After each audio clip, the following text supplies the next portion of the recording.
Okay, great. So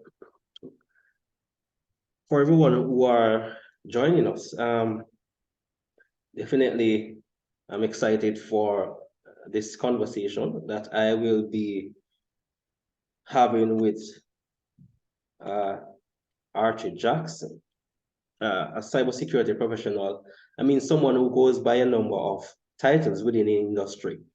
And I definitely will not be spelling out all of those titles, but I will be giving him that opportunity to share his experience, his story, his journey as a professional within the industry, the cybersecurity professional. And more interestingly is the fact that I looked at a document, an article that he had posted as it relates to failure modes. That's the failure modes and effects analysis. So we'll definitely be going into that and looking at the application of that to cybersecurity. But before we actually get into that exciting stuff, then for sure, Archie, welcome to our CyberJA podcast.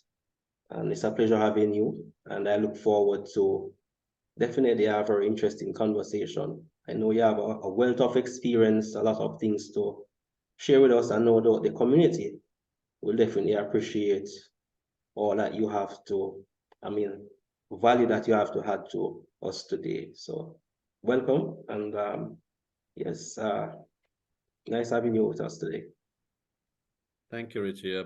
In fact, really privileged and excited for this conversation. And it's really so nice of you that you reached out and we are speaking today, because in a way, I want the word to be spread out across, and people who are inclined towards cybersecurity and want to pursue their career, as well as those who are already into it.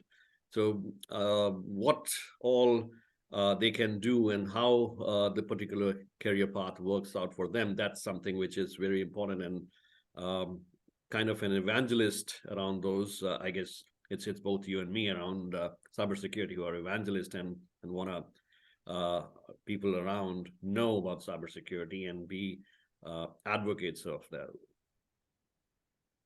Sure.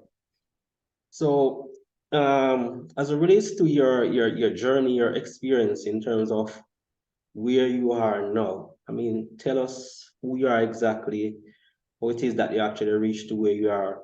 I mean, what are some of the portfolios, the experiences, the positions that you have actually held, the projects that you have worked on to actually gain those levels of experience to where you are now as a professional within the industry? Sure. Thank you. Um, I'm currently with Incedo. It's a global firm based out of, headquartered at New Jersey, and it has global offices across Canada, Mexico, and in India. Now, I've been with Incedo for almost like 3.5 years, a little more than that. My role spans across multiple departments, multiple domains, kind of a cross-functional role. Um, Started with the global IT infrastructure as well as the global security, taking care of the Incedo as an organization's corporate security and infrastructure. Second, being into uh, special initiatives, which could be anything, which could be uh, very corely driven by the steering committee of Incedo and helping them out and working those executions. In parallel, I also had the cybersecurity practice of Incedo, which is again enabling our clients in, and then we are serving top Fortune 20, Fortune 100 clients, and helping them out and creating some excellent use cases and utilizing cybersecurity as a key enabler in enhancing their customers' experience as well as their experience as well. So that's my current role. Um, Prior to that, I was with Genpact, where I was primarily, again, into cybersecurity, taking care of the overall architectural focus. So more around getting deep dive into architectural and reviews and working on solutions, infrastructure solutions, or network solutions, or be it any products around cybersecurity. So that was my key scope out there. Prior to that, I was with NHS UK, again, a public sector, the Department of Health, very closely working with the Department of Health at NHS. Yeah, as we talk about from security aspect, healthcare is another area where a lot of caution, a lot of care is to be taken around the data that we handle from customers or patients' information, be it PII or any other information that goes stored and how that is processed. So around 7 years with NHS, and again, at the early few years, I was with DXC and HP and Capgemini, so some of these organizations as well. So I started my journey primarily as a core infrastructure guy, and evolved over the period in the field of security. Okay, that's great. And you also mentioned something very important as it relates to developing your skill set and your journey, is the fact that you started out in infrastructure. And surprisingly, I recognize that a lot of the persons that are very good in the cybersecurity space have a good understanding of infrastructure, networking, computers. And that's where my journey actually started. As I always say to persons, unless you understand the fundamentals, networks, computers, how they communicate, the various security risks that exist, then you will not have a true appreciation of what is entailed in cybersecurity. So it's not just a matter of wanting to get into the fun stuff, as many persons, once they talk about cybersecurity, the first thing that comes to mind is being an ethical hacker. It's all about breaking down stuff and not really understanding that there is a multiplicity of elements that are associated with cybersecurity, a number of branch or divisions, areas that you can actually go into as it relates to cybersecurity. So thanks for pointing that out. As it relates to your experience though, based on what you have just mentioned, have you identified various areas in cybersecurity today that you recognize that there is a niche or there's a demand for outside of the traditional pen testing, that sort of a stuff, blue team, red teaming, that the industry is looking for, but is not actually finding the necessary skill set to fill that area, whereby individuals today can actually capitalize on in building their skill set? Absolutely, you're spot on. In fact, a very important question for anybody who is already into a cybersecurity track or planning to pursue cybersecurity. Here, from where I see the cybersecurity, let's say attaining skills, that's a secondary part, which comes post developing the concept, or in fact, defining the mindset around it. So first of all, how should anybody start about cybersecurity? So primarily, there should be a clarity around the understanding of social engineering, the basics about social engineering, exploitation, which could be engineered onto a human, be it urgency, be it complexity, or fear, greed, whatever. So a security professional not only needs to be skilled, the security professional should also be a very strong and constant emotional quotient as well. So they should have the ability to work upon and manage their emotions, and does not get carried away basis on the environment, the climate, and the surrounding. So it's again a personal development that every security professional should work upon, because before getting into, or in fact during the journey as well, if a security professional themselves, they do not have that ability to distinguish social engineering from a normal day or normal incident or normal situation. If they're not able to distinguish that, it can completely ruin whatever technical skill set they'll attain. It's not about primarily configuration. It's also much focused around understanding what can go wrong, how it could go wrong, and in fact, a security professional primarily is kind of a truly have a red team kind of a mindset. He should have a red team kind of a mindset. However, being working on a blue team side, but the development of that kind of a personality should always be there. Quite a strong follower of Kevin Mitnick as well. So he has been a FBI most wanted and now a professional in cybersecurity. Now, so he started his journey and the ways he could manipulate and create situations around social engineering and then linking the technology into it. So that's beautiful. So that's the fundamental core. Next, from the capability perspective, there are, again, no security professional, again, from my perspective, no security professionals should confine themselves into a specific track record or a particular track, be it pen testing or VA, or be it security operations, or be it into network security. So they should not confine them into a particular holistical skill or a unique skill.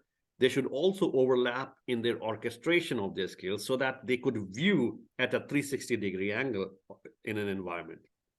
Because let's say if a person is working on an endpoint solution or quite a investment into skill set in the endpoint security capability. Now, developing those skills in the endpoint, the individual may have good control around the data leakage prevention through web browsers or through pen drives. However, if the person does not have that overlap into the cloud or SaaS environment, now everything is blended together. Now, when any applications that are used at the endpoint, be it Dropbox or Slack or be it any such Zoom as well. So all these applications which are cloud-based, and there is a capability of transmitting or sharing the information and data through it. Now, how well that person could think and create solutions. So it's more around creating solutions with the orchestration from multiple standpoints, a complete holistical infrastructure environment, be it cloud, network, endpoint, I mean, you name it. So that's where that level of focus should be there, and it should be cross-functional in the security paradigm as well. Some of the niche skills that I could say that I've over the period are being evolving are around identity and access management. That's a huge scope of new areas coming in with the evolution of technologies. Now, Web3 is coming in. Web3 is out there. Blockchain is there. Now, blockchain, cryptography, and all of those, that definitely gives a new platform to exploit. Now, as the exploitation could come over, there are possibilities and scope to learn and defend and protect the environment. One of the very interesting aspects, which I've been talking, throughout many of the conferences and many of the podcasts, is around the satellite communication. Something which I see we may not be investing enough time around it. Satellite communication security, which I see in the very near future, not a foreseen future, but a very near future, the communication is going to be mostly satellite via 5G. And let's say we have Starlink, we have various different providers who are spreading the satellite across the globe.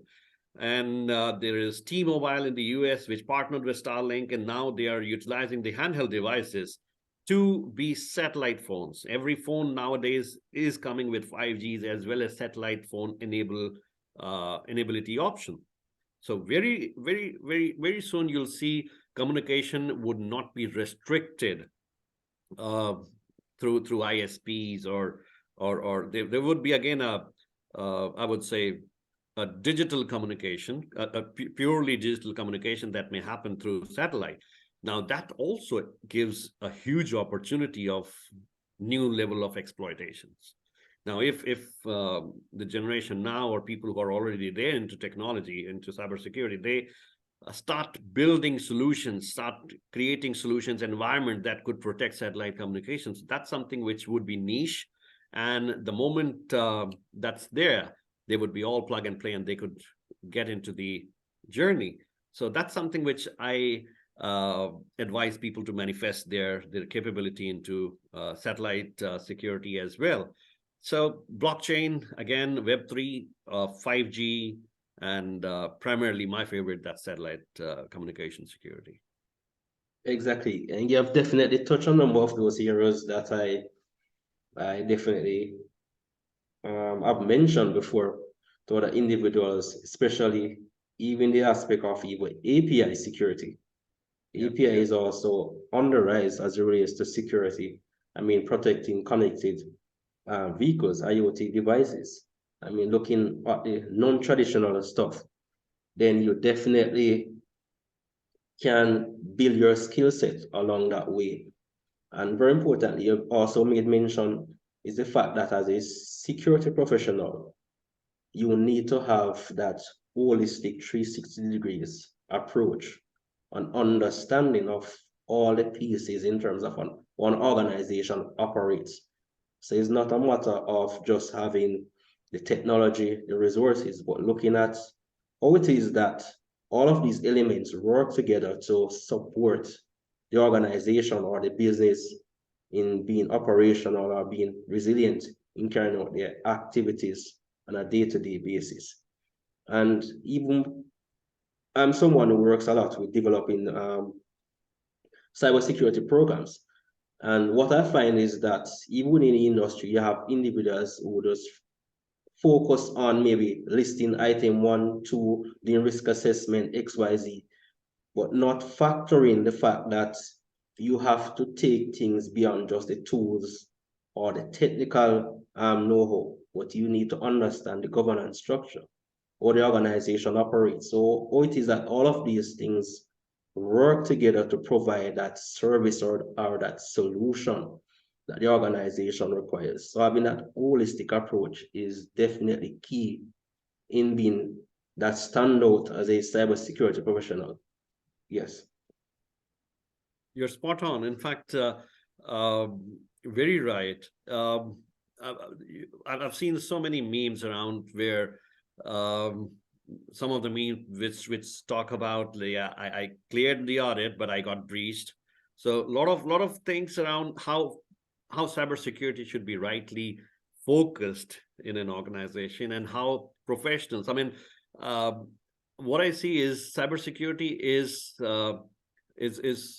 less of a profession, it's more of a religion, where people actually imbibe into that particular environment. It's kind of a metaverse where people get into it, imagine that themselves they are getting breached every now and then. So the complete it's a new environment, new mindset. So even if you look at another important aspect that you touched upon, which was around the API security, a excellent trend that you can see. Instead of targeting organizations, instead of targeting devices, it's more around the supply chain. Now, for past almost 2 years, there has been a huge spike of supply chain attacks. SolarWind. Now, if just imagine SolarWind actually monitoring network or various different devices, environments for Fortune 100 organizations. Now, if the moment it got breached, it's very unlikely that the clients or the customers of SolarWind are not breached, because that product is actually implemented in the environment of Fortune 100 organizations.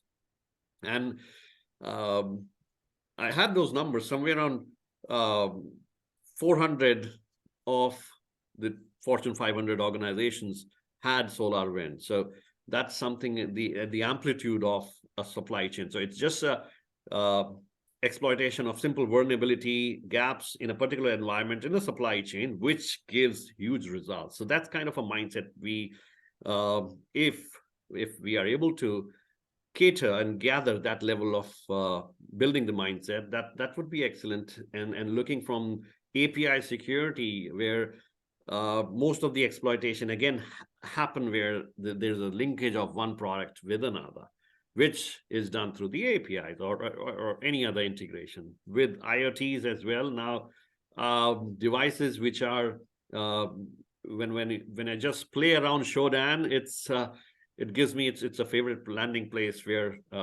anybody asks about what's your hobby. So it's just surfing Shodan and just looking at how ignorant the world is around IoT devices. Yeah. Interestingly, especially when you do a lot of OSINT, it's an interesting world to be in, and there are so many opportunities that individuals wanting to get into the industry. It's a matter of being strategic, being creative, looking at what the industry actually needs in terms of solution, and actually getting those skills, building your skill set around the tools and the techniques and the methods that are required to actually protect organizations. Though, what's your take on one of the things questions I have coming at me at times is, what is important, certifications or having bachelor's degrees, masters, or just having the fundamental skills, or those being able to use the tools and techniques that are required to carry out your job? What is it that actually gets you ahead? Which is more important in today's, environment, in terms of actually breaking into cybersecurity, as they would normally say? To be very honest, it's education really helps.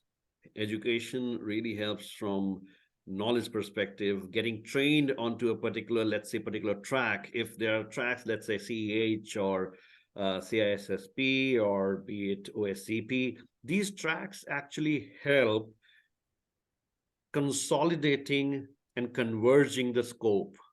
However, knowledge is available everywhere and it's available for free. So primarily, and even a teenager, and then when I talked to my son, so he came up, and to be very honest, I have to be honest and brutally honest, that I didn't know about that product. One day, my 12-year-old came up to me that, Dad, do you know about this product? He asked me, like, do you know beef? I told him that, yeah, I know what beef is. He said, no, it's a browser hijacked exploitation tool. And you get to hijack the browsers with this information. And he even walked me through the entire product. And so my point is, it's not about education or learning. It's more around curiosity. If we are curious enough, we will find the doors where the knowledge is and convert that into wisdom and apply it. And so application of that knowledge, where can it be applied, be it positive, be it negative. So that needs to be structured. So education helps us converge utilizing the knowledge in the positive direction. So it's more around culture, creating the right culture. However, knowledge is available, and having the right skill set is much more important than getting a stamped certification through a particular process. So it's more around the applicability, where creativity and applicability, how a particular approach can be applied into a particular scenario. I may be well-versed, certified into multiple certifications, but if I'm not qualified enough or not creative enough to create use cases or different use cases or apply that in the developing digital world, so it's actually defeats the purpose. You definitely, that's a very important point. Very important is the application of knowledge. right? Being able to apply the skill, being able to use the tools efficiently. I mean, there are so many tools, there are so many resources. It's the same resources that the bad guys use against the good guys. So it's just a matter of understanding how it is that these tools are used, the process involved behind these tools, how it is that I can actually use these in a creative way to actually help organizations operate securely, being able to build a portfolio to say, hey, look, I'm able to use XYZ tools in these scenarios to resolve XYZ problems in organization. And those are the things that definitely helps you as a professional to stand out within the industry. So in light of that, I definitely want you to share with us that article that you had made mention of in your post as it relates to the FMEA. Yes, you want to dive a little bit into that. I'll quickly talk about that because that's something which is again strongly aligned with the mindset. So FMEA, which is failure mode effect analysis, which is more around identifying the possibilities any tool set, any implementation, any architecture can fail. If I deploy a firewall, if I deploy any solution, if I'm creating any architecture, what is the possibility of that particular failure? What all different ways it can happen and what could be the impact? Now, basis on identification, so it's kind of a more around a war room kind of a analysis. So when an FMEA is created in a right manner, there should be a war room where people brainstorm and literally get into a discussion and identifying the possibilities, the expanded possibilities of a particular risk that could be there and what impact it will bring to the business, plus basis on the standard parameters, what score it would be. So if it is a complex one, or if it's a medium one, if it is a lower one, and what we need to do to make sure that risk could be mitigated or transferred or whatever. But the entire process is around FMEA. There are multiple use cases. So in that particular document, I mentioned applicability of lot of areas, how to structure that. It's quite a deeper one, deep and detailed document, which briefs around use cases as well. Primarily in the nutshell, it's more around making sure that if I'm traveling from one location to another, what are the possibilities accident may occur? So in any situation, so what are the possibilities and what could be the risk and what would be the impact and how I can mitigate it? So it's more around a tool set, a stronger tool set that I'm quite one of my favorite tool of risk management, which I have been applying for past many years. Okay, definitely. So in essence, this is pretty much a risk management tool that can be applied to various situations and even within organization as it relates to their cybersecurity risk posture within the organization. So that's pretty much in essence, well, as you said before, there are a number of other elements to this modular tool. And for sure, many persons, well, I guess there are a lot of persons who are familiar, but now it's even share a broader picture, a broader light, whereby persons can actually start looking into this failure modes and effects analysis. And as cybersecurity professional, then you definitely have to have that in mind at all times to look at what are the risks and how it is that I can use the tools, the various approaches, technologies to mitigate. That's the essence of us as cybersecurity professionals, to help the organizations to look at all possible risks to the organization and how it is that we can use our skill set, our approach in terms of the people, the process, the technology, all working together to mitigate or minimize the associated risks with organizations. And there are a number of ways that can be done by using these various approaches. So The last question though is, I mean, what advice do you have for persons that are finding it maybe frustrating or difficult in terms of making that career decision or trying to get into cybersecurity, sending out various applications, getting rejections, not knowing where to turn, in essence? Again, quite an interesting and excellent question for people aspiring to have a career or pursue a career into this. Primarily, if there is an aspiration to get into a particular direction, be it cybersecurity or any other domain, the first thing first, which is curiosity. So that level of curiosity should be there, where we do not in fact, let me just step back and re-articulate it. It's more around curiosity, where people find sources to nurture their curiosity, which could be YouTube, which could be other sources. It's not necessary that they pursue, first of all, they pursue any specific track. If it could be a commerce background, it could be a general philosophical background. It's not necessary that there should be a foundation of technology to pursue a career into cybersecurity. First, if they have that curiosity, they can definitely get into exploration mode and get some deep dive and building their mindset first, building up their mindset around it, and then start on with the early briefing courses, where my personal or specific, again, personal suggestion around developing a source of information is through the books. One of the early books that I read was The Art of Deception by Kevin Mitnick. So that's why I'm a great follower around his books and blogs. So that actually triggered my thought process that how strong social engineering could impact. So there were so many possibilities of exploitation just through the means and methods of communication or creating a scenario or situation. Then that's how advertisement work, and that's how marketing works. However, it's an applicability in a different direction.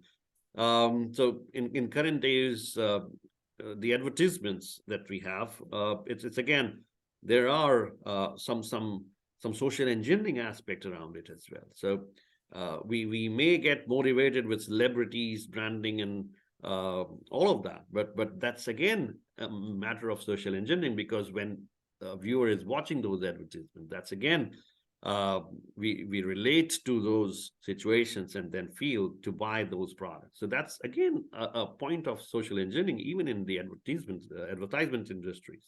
Now, so understanding the use cases around in the environment, and then focusing on to a structured approach, which could be starting with the security plus or early level security areas, then building over it with CISM and other CISSP, and parallelly working on the specialization. So as we evolve, working on specialization, being into cloud, network, whatever, and then that's how people could work upon their nurturing around. And the more we share, the more we learn. That's what I believe in. So always social media, Twitter, and all of those areas, these platforms, these tools are beautiful tools which helps us being abreast with the current trends, technology, and aspects where we can have relative understanding around it and applicability. Okay, definitely great advice, great note to end on, and for sure it was definitely a pleasure. I mean, speaking with you, having this, I mean, amazing conversation. A lot of value has been added to various individuals within the community, and I for sure appreciate the time you have taken out to share with us today on the CyberJA podcast. So nice having you, and for sure looking forward to many more conversations. Definitely. Thanks, Richard, for inviting me. Really, it was an enlightening and interesting conversation. Looking forward for more. Yeah, sure. All right. All right, guys. See you in future podcasts. Thank you.